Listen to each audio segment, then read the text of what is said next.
Buenas noches, buenas noches, no, buenos días. Son las 8:30 de la mañana.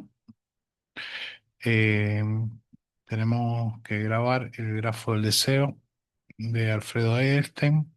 Estamos por el capítulo 6. Ideal, yo, ideal. El grafo 2. Ese es el título del capítulo 6. Eh, bueno, antes de continuar, pedirles que si les ha gustado el video, se suscriban y le den me gusta al video para que me ayuden a difundir y a que crezca el canal. Bueno, eh, empezamos con la lectura. Em, Hoy vamos a hacer un trabajo que nos va a permitir articular ideal del yo em, y yo ideal, tal como estas nociones son reelaboradas por Lacan a partir de la noción del otro con mayúscula, del gran otro. ¿M? Para eso vamos a analizar algunos párrafos de su versión del sujeto. Todas las citas de Lacan que usaré en este capítulo serán de su versión del sujeto, eh, en las que Lacan plantea la lógica del grafo 2. Observemos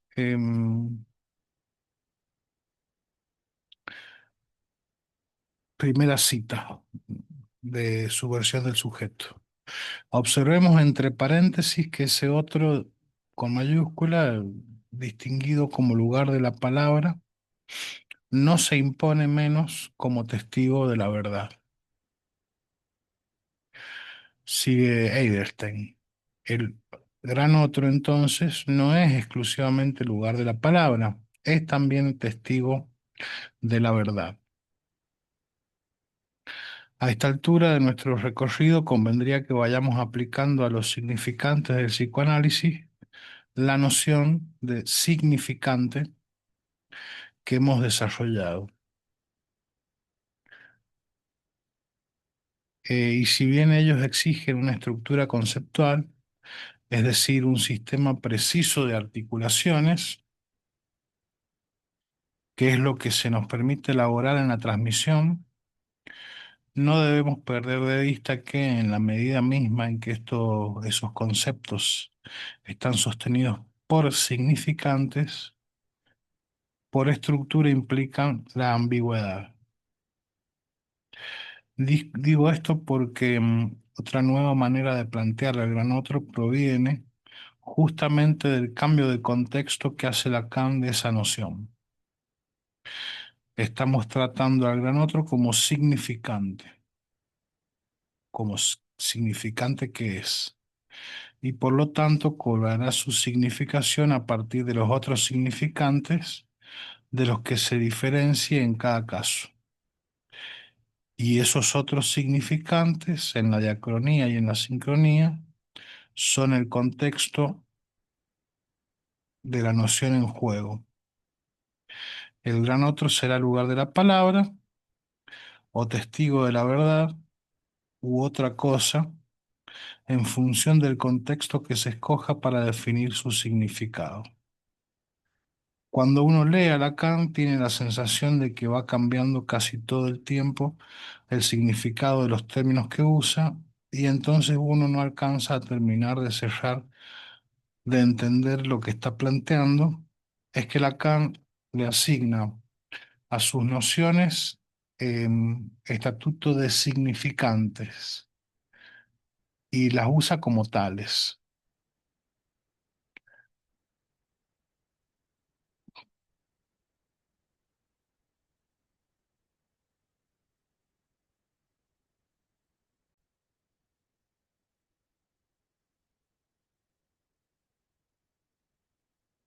Para leerlo y entenderlo es necesario resolver, vale decir, discriminar dentro de qué sistema de metáforas y metonimias se está localizando al significante en cuestión. En este caso hace falta pasar al problema de la verdad, la falsedad, la mentira, el engaño, etcétera. Sigue Lacan ahora, ¿no? Cita de Lacan. Sin la dimensión que constituye el engaño de la palabra no se distinguiría del fingimiento que, en la lucha combativa o la ceremonia sexual, es sin embargo bien diferente.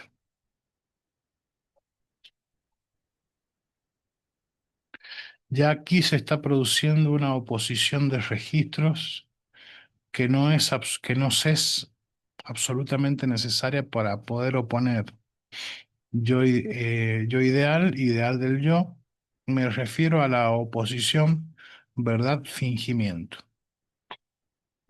Lo que Lacan nos propone es que dado que el gran otro, A mayúscula, es tanto lugar de la palabra como testigo de la verdad, no cabe duda de que verdad y palabra se articulan.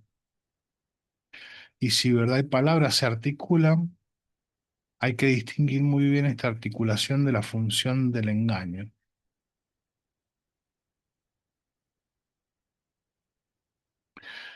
Sigue de nuevo Lacan.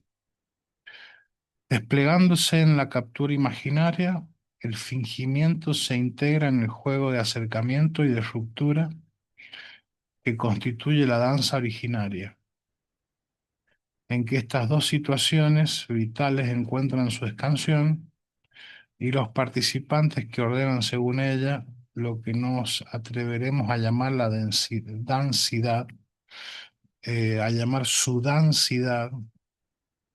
El animal, por lo demás, se muestra capaz de esto cuando está acosado, llega a despistar iniciando una carrera que es de engaño. Esto puede ir tan lejos como para sugerir en la presa la nobleza de honrar lo que hay de ceremonia en la casa.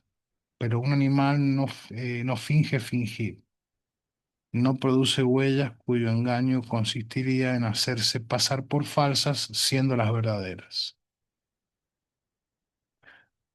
Justamente, sigue Edelstein, ¿no? Justamente la clave de la verdad humana es que puede hacerse pasar por falsa. Lo que el animal no puede hacer es fingir que finge, hacer pasar por falsas huellas efectivamente verdaderas. ¿Cuál es el dispositivo que permite hacer pasar por falsas huellas verdaderas? ¿Cuál es el dispositivo más típico para que alguien desconfíe de las huellas verdaderas? Hacerlas, por ejemplo, muy evidentes, muy obvias. Decir que uno va a Cracovia para hacer creer que va a Lemberg, cuando en realidad el engaño entonces en el mundo humano se produce, por ejemplo, exagerando lo verosímil de lo verdadero.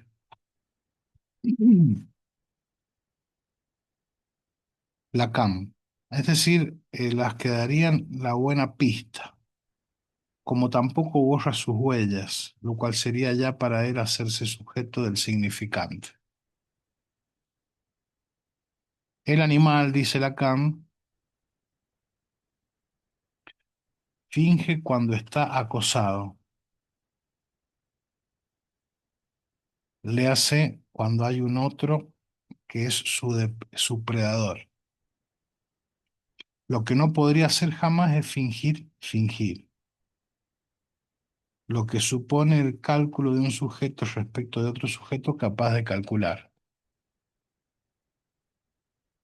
Y luego agrega algo sutil, que borrar sus propias huellas y producir huellas falsas, lo convertiría en sujeto del significante.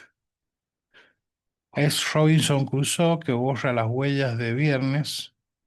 Un sujeto que cree estar absolutamente solo en una isla encuentra en la playa, en un determinado momento, una huella humana, la de aquel que llamará Viernes. Pero lo increíble es que lo primero que hace Robinson Crusoe al descubrir esas huellas del otro es borrarlas. Noten que es una maniobra absolutamente inútil. Si esas huellas connotan la presencia de un posible peligro para él, ¿de qué podría servirle el hecho de borrarlas? Esta maniobra de borrar las huellas del otro implica, metaforizado, lo que nosotros llamamos la que cae sobre el sujeto, ya que no niega la existencia del gran otro, sino que el sujeto, de la manera más manifiesta, no quiere saber nada de ello.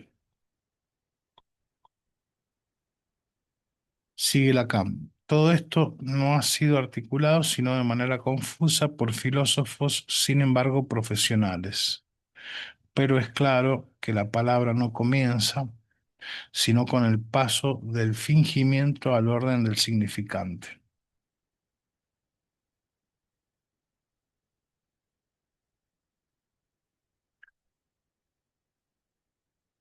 La traducción al castellano no dice ahí fingimiento, dice ficción. El problema es precisamente que Lacan reserva la noción de ficción para presentar la estructura de la verdad como propiamente simbólica. Además, notarán luego ustedes que en este mismo texto, un párrafo después, aparece la palabra ficción, pero esta vez ocupando su lugar correcto. Sigue Lacan ahora. Y que el significante exige otro lugar, el lugar del gran otro, el otro testigo, el testigo otro que cualquiera de los participantes, para que la palabra que soporta pueda mentir, es decir, plantearse como verdad. Se dan cuenta de que si en algo responde la estructura de la verdad a la estructura del significante, justamente es que para mentir se postula como verdadera y cualquier palabra que se diga verdadera, aunque sea la falsa, debe decir de sí que no es mentirosa. Así es de un lugar otro que la realidad a la que concierne de donde la verdad saca su garantía. Así es de un lugar otro que la realidad a la que concierne de donde saca, de donde la verdad saca su garantía. Eh, la verdad obtiene su garantía de un lugar otro, el otro lugar, que de la realidad. Acá Lacan está polemizando la noción de verdad como adecuación, adecuación de lo que se dice con lo que es dicho. Esa es la noción escolástica de verdad. Un dicho es verdadero si coincide con aquello que en la realidad es de lo que habla. Y Lacan la refuta. Si bien la verdad concierne a la realidad, no obtiene su garantía de la adecuación, sino de la función de la palabra. Como es también de ella, de la palabra, de quien recibe esa manera, esa marca que la instituye en una estructura de ficción. Entonces, si la verdad obtiene de la palabra su garantía, esa garantía será la del significante. Y recordemos que la estructura del significante es al menos ambigua. Entonces, la verdad no puede sino remitir a la mentira y la mentira a la verdad. La estructura dual del Fordá en este contexto del grafo 1. El hecho de que la estructura de la palabra se constituye, el hecho de que de la estructura de la palabra se constituye la realidad, ya lo comentamos con una cita de Saussure en una de las clases anteriores, pero hoy vuelvo a traerles la cita porque quiero que noten que esta noción de realidad que maneja el psicoanálisis no es exclusiva del psicoanálisis. En su curso de lingüística general, Saussure dice, cita de Saussure. El signo lingüístico es, pues, una entidad psíquica de dos caras. Estos dos elementos, concepto e imagen acústica, están íntimamente unidos y se reclaman recíprocamente. Las vinculaciones consagradas por la lengua son las únicas que nos aparecen conforme con la realidad. Las vinculaciones consagradas por la lengua, es decir, las que están habilitadas en el lenguaje, son las únicas que nos aparecen conformes con la realidad, constituyen la realidad, ¿no? Em, Acá tenemos otra idea de adecuación. Saussure plantea que lo único que se nos aparece conforme con la realidad es la concordancia con aquello que nuestra lengua nos propone como relacionado por concepto de imagen acústica entre significado y significante. De modo que para Saussure la realidad también será una ficción dependiente de la articulación del lenguaje.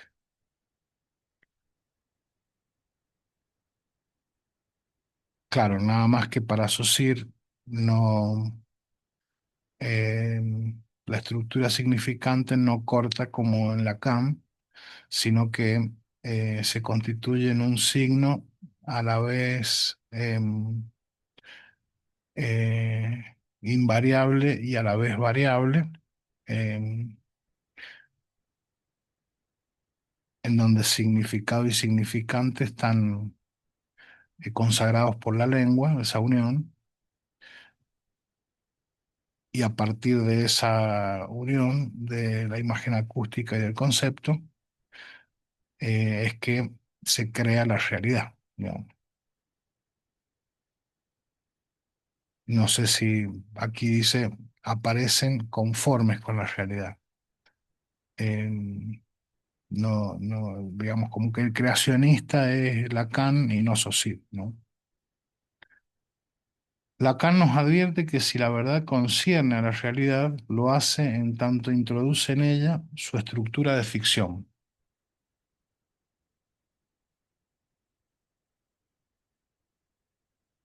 Toda palabra que se postule como verdadera, lo que intenta decir es que no es mentirosa. La única forma de que la verdad pueda sostenerse como verdadera es articulándose a la mentira. Esa es la única garantía para la verdad y es, dijimos ya, una garantía paradójica.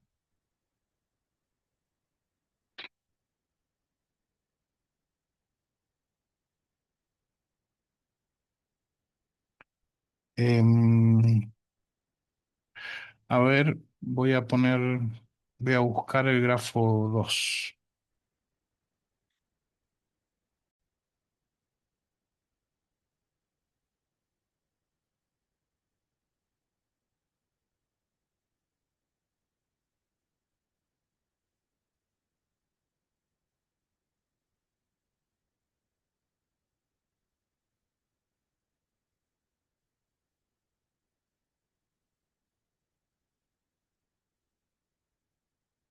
Bien,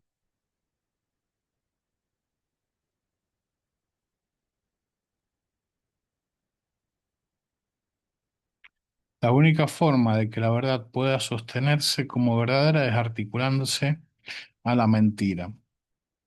Esa es la única garantía para la verdad y es, dijimos ya, una garantía paradójica. Em, sí. em,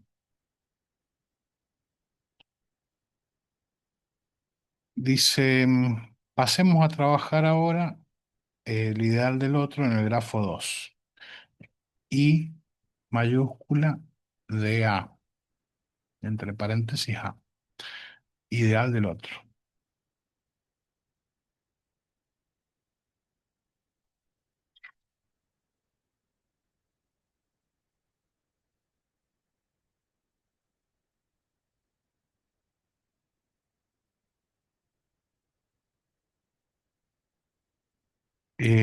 Y empieza a trabajar este grafo 2 con una cita de Lacan de su versión del sujeto.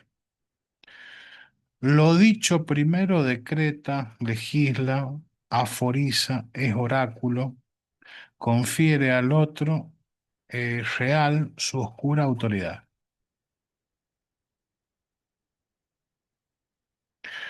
Tomemos solamente un significante como insignia de esa omnipotencia, lo cual quiere decir de ese poder todo en potencia, de ese nacimiento de la posibilidad, y tendremos el rasgo unario que por colmar de la marca invisible que el sujeto recibe del significante, aliena a ese sujeto en la identificación primera que forma el ideal del yo. Aliena a ese sujeto en la identificación primera que forma el ideal del yo. Pero este es el ideal del otro, ¿no?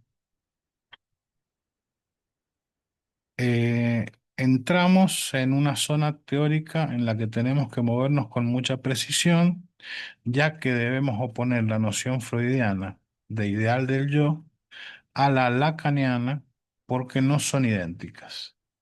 La fórmula I mayúscula entre paréntesis A y DA se leería en matemática. Em, la fórmula I de A misma trae el problema de su lectura. Hay que leerla como ideal del yo o como ideal del otro. La fórmula idea implica tomar un significante del otro que al aislarlo y hacerlo representar en uno, provee al otro de omnipotencia, de la omnipotencia con la que creemos que estaba investido quien encarna el lugar del otro. Si el ideal del otro es un significante del otro, el ideal simbólico podría ser leído como uno de A. Me refiero que podemos tomar al I mayúscula ya no como la primera letra de la palabra ideal, sino como el I de los números romanos, o sea, el uno de los números romanos, eh, el I como uno del otro.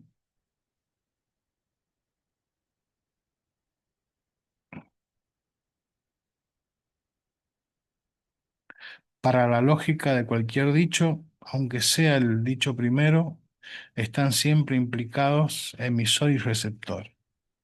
Es decir, implica siempre dos, el sujeto y el otro. A su vez, ningún significante por estructura deja de representar al sujeto frente a otro significante. El otro encarna el lugar de la palabra y de ese lugar recibe su poder. Y hay un desplazamiento que es precisamente el traspaso de poder de la palabra a quien ocupa ese lugar, mediante el aislamiento de un significante que lo convierte en el uno del significante. Si hay palabra, hay cuestiones de poder, mientras que si no hay palabra, en los animales, por ejemplo, los problemas son de fuerza. Claro, poder es simbólico, fuerza no, al menos no es simbólico. Em,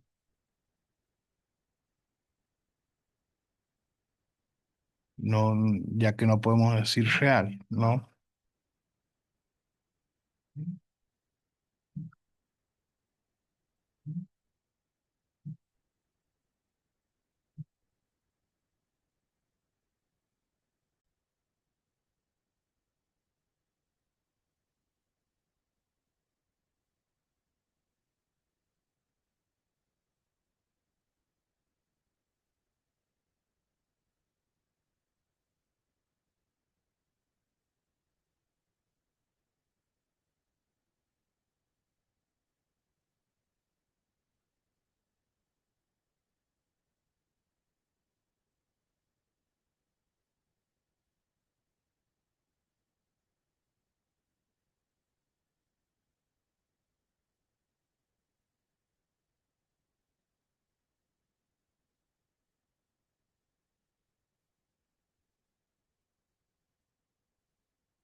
Entonces, para la lógica de cualquier dicho, aunque sea el dicho primero, está siempre implicados emisor y receptor.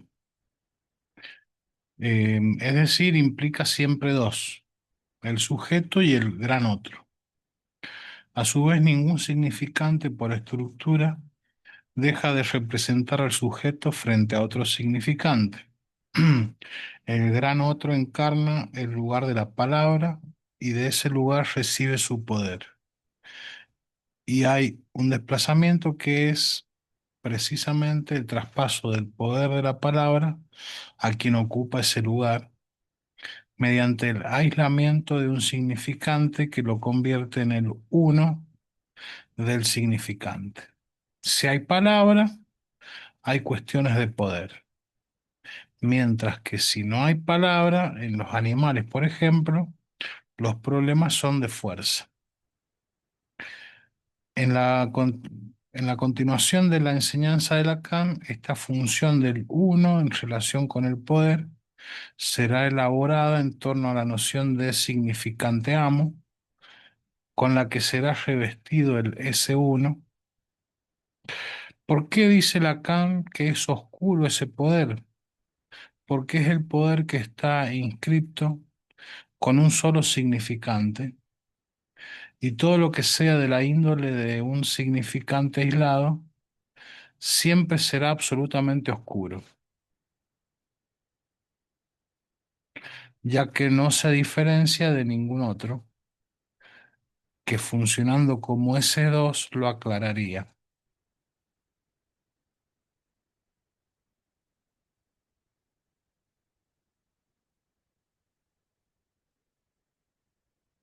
Claro, es oscuro porque escapa, ser el significante amo escapa a la lógica del significante, ya que no hay un valor en un significante en sí mismo. En la lógica del significante, el único valor que tiene cada significante es ser distinto al resto. Por eso es oscuro. eh, Sería una excepción a la regla del funcionamiento del significante, ¿no? Entonces, ¿por qué dice Lacan que es oscuro ese poder? Porque es el poder que está inscrito con un solo significante. Esa es la clave ahí, con un solo significante. No, en la lógica del significante no podría suceder eso, pero sucede. Y todo lo que sea de la índole de un significante aislado, eso es lo que no puede suceder, pero sucede, esa es la oscuridad, siempre será absolutamente oscuro, ya que no se diferencia de ningún otro, o sea, ya que en la lógica del significante no se diferencia de ningún otro, que funcionando como S2 lo aclararía. Dice, el problema estriba en que para esclarecer este poder del uno habría que ponerle otro significante y ya no sería el uno. Vale decir que apenas deja de ser oscuro el poder del uno, deja de ser omnipotente, porque necesita del otro, del gran otro, de otro significante. Se entiende entonces que la función de omnipotencia inscrita con el uno tiene que ser oscura necesariamente para poder ser omnipotente.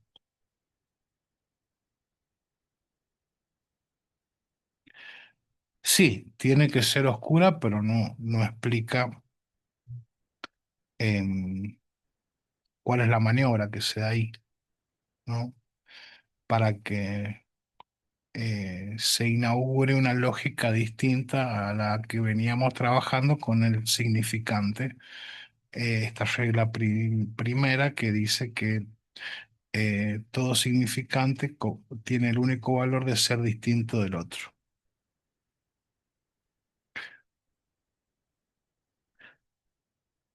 Es necesario que no pierdan de vista que estamos comentando el grafo 2 y no el grafo 4, que es el completo. En realidad estamos trabajando una parte o un aspecto del grafo completo. En el grafo completo observen el punto de entrecruzamiento de arriba a la izquierda y el punto final de abajo a la izquierda. Partimos del significante de una falta en el otro y llegamos al ideal del otro, que no está tachado. El recorrido del lado izquierdo del grafo completo. En el sistema de relaciones del grafo del deseo, uno del otro funciona como inscripción de la omnipotencia en relación con el significante de la falta en el otro. Bueno,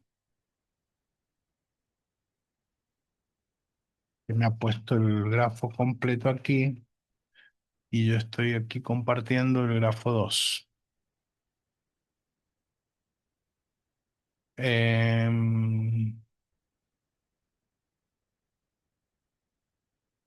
Dejar de compartir.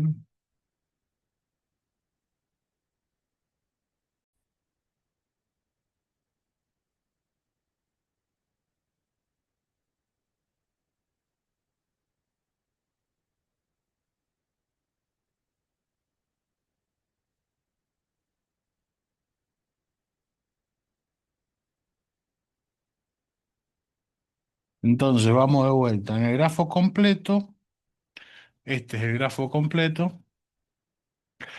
Observen el punto de entrecruzamiento de arriba a la izquierda, significante de una falta en el otro, y el punto final de abajo a la izquierda, y el punto final de abajo a la izquierda, y de A. Partimos del significante de una falta en el otro y llegamos a el ideal del otro. Partimos de acá y llegamos acá. Que dice del gran otro A que no está tachado. El recorrido del lado izquierdo del grafo completo. En el sistema de relaciones del grafo del deseo, uno del otro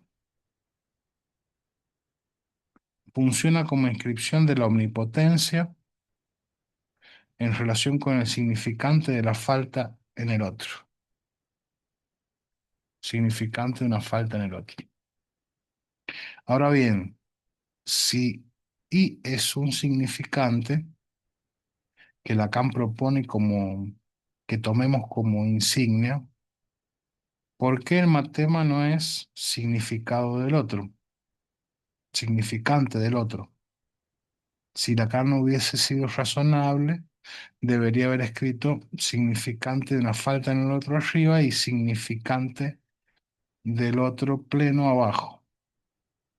El problema es que cuando es uno y solo uno, no es todavía un significante, es, por así decirlo, una insignia.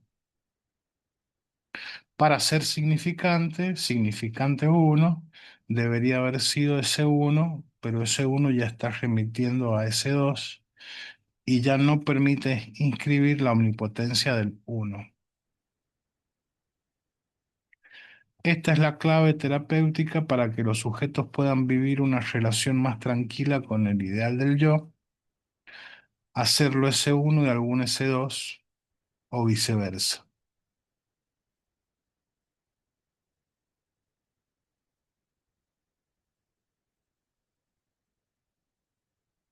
Escribiendo el ideal del otro, uno del otro, Lacan produce una doble alteración de las nociones freudianas, tal como aparecen, por ejemplo, en el capítulo 3 de Introducción del Narcisismo. Freud dice que el ideal del yo está compuesto por representaciones culturales y éticas, la causa fundamental de la represión. Lacan dice que el problema no está ahí, que eso es malestar en la cultura. El problema se plantea cuando de la representación se hace uno. Eso por un lado, y por otro, Lacan plantea también que lo que se inscribe no es la omnipotencia del yo, sino la omnipotencia del otro.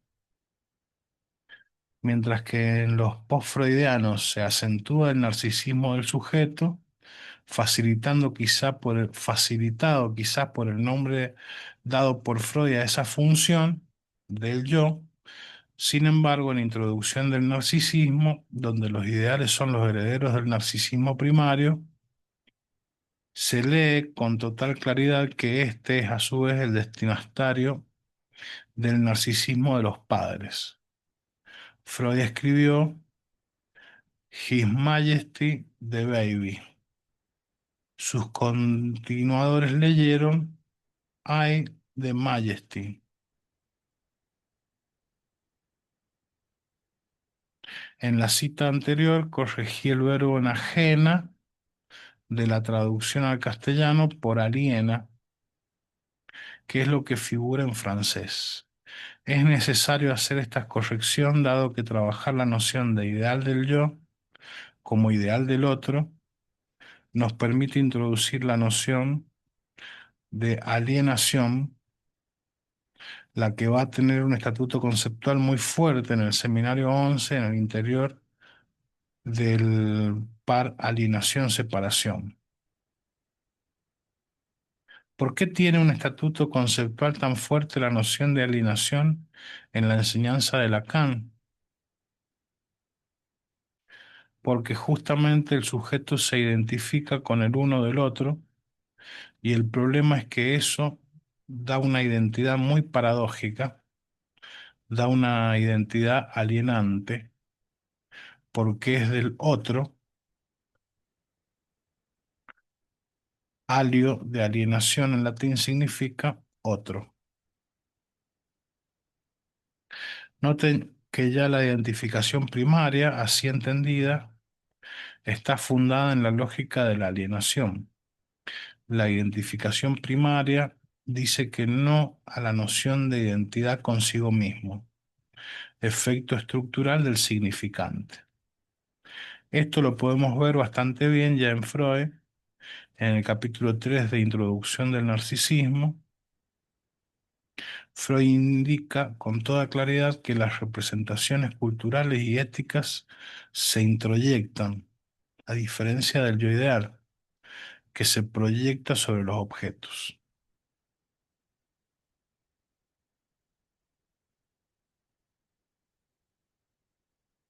La lengua es del gran otro y debe ser conceptualmente, consecuentemente, introyectada. Si el sujeto se identifica a eso, no podrá escapar nunca de la alienación.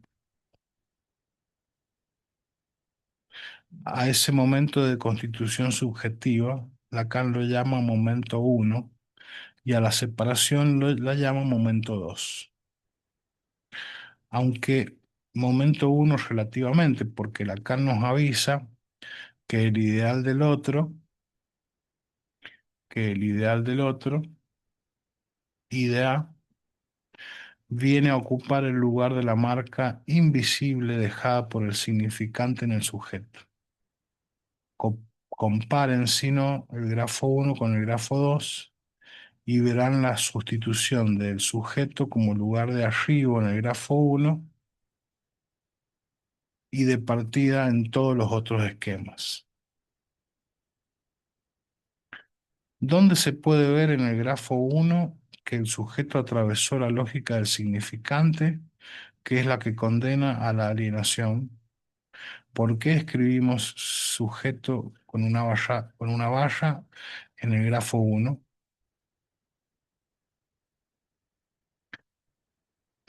Porque ya está ahí la lógica del al menos dos significantes.